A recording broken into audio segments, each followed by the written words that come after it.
एक बार माता लक्ष्मी जी और भगवान श्री नारायण पृथ्वी लोक पर आए।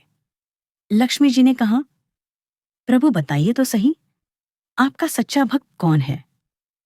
भगवान बोले, चलो आज इसी बात की परीक्षा करते हैं। दोनों गांव में पहुंचे। सबसे पहले एक बहुत बड़े धनी सेठ के घर गए, जिसके पास 25 भैंसें थीं। दूध घी की कोई कमी नहीं थी। दोनों ने गरीब ब्राह्मण और ब्राह्मणी का रूप धारण किया और बोले, सेठ जी, एक पाव दूध दे दीजिए। सेठ डंडा लेकर तमतमा गया और बोला, भागो यहां से, कुछ काम धंधा नहीं है, यह क्या मांगते फिरते हो? लक्ष्मी जी बोली, प्रभु यह भक्त नहीं है, बिल्कुल दुष्ट है। भगवान बोले, चलो आगे देखते हैं।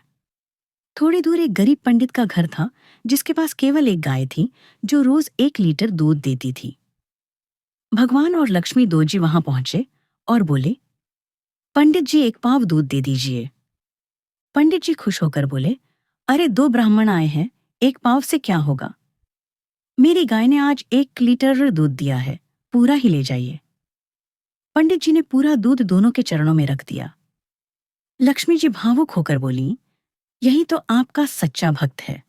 भगवान बोले, हाँ, ये मेरा प्यारा भक्त है। फिर दोनों स्वर्ग लौट गए।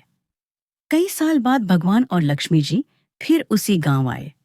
पहले धनी सेठ के घर गए तो देखा कि जहां पहले 25 भैंसें थीं, अब 100 भैंसें हो गई थीं। भगवान ने फिर कहा, सेठ जी, एक पाव दूध दे दो।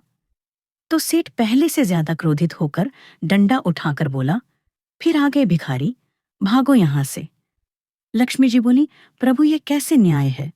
जो दुष्ट था उसकी भैंसें बढ़ गईं, और जिसने आपको अपना सब कुछ अर्पण किया उसकी गाय तक नहीं बची। भगवान बोले, लक्ष्मी, तुम्हें समझने में भूल हो रही है। जिसका मन जहां होता है मैं उसे वही दे देता हूं। सेठ का मन भैंसों में था, इसलिए मैंने उसकी भैंसें बढ़ा दी, ताकि वह जन्म मरण के चक्कर में उलझा रहे, संसार की मोह माया में फंसा रहे। परंतु पंडित का मन मेरे नाम में लगा था। यदि उसके पास ज्यादा गायें होती तो वह उनकी सेवा में उलझकर मेरा भजन छोड़ देता। इसलिए उसकी एक गाय भी मैंने उठवा ली, ताकि वह केवल मेरा नाम जपता रहे। और देखो, आज भी आंगन में बैठा नारायण नारायण जप रहा है। यह कहकर भगवान पंडित के सामने प्रकट हो गए। पंडित जी भगवान के चरणों में गिर पड़े।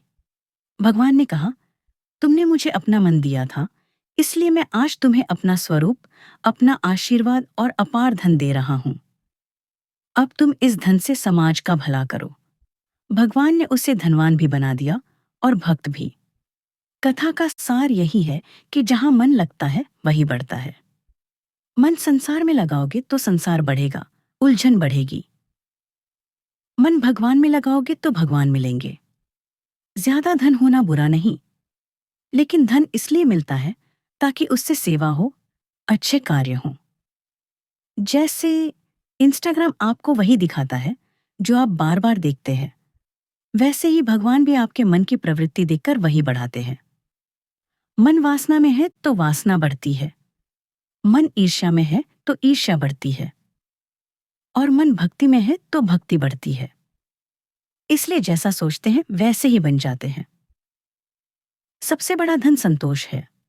सबसे बड़ा धन राधा नाम है, राम रतन है, जिसे मीरा ने भी कहा, पायो जी, मैंने राम रतन धन पायो। यही जन्म जन्मांतर का सच्चा धन है, यही जीवन को सफल बनाता है। भगवान वही बढ़ाते हैं जहां आपका मन टिकता है, इसलिए मन को सही दिशा दो, प्रभु के चिंतन में लगाओ, बाकी सब अपने आप ठीक होता जाएगा।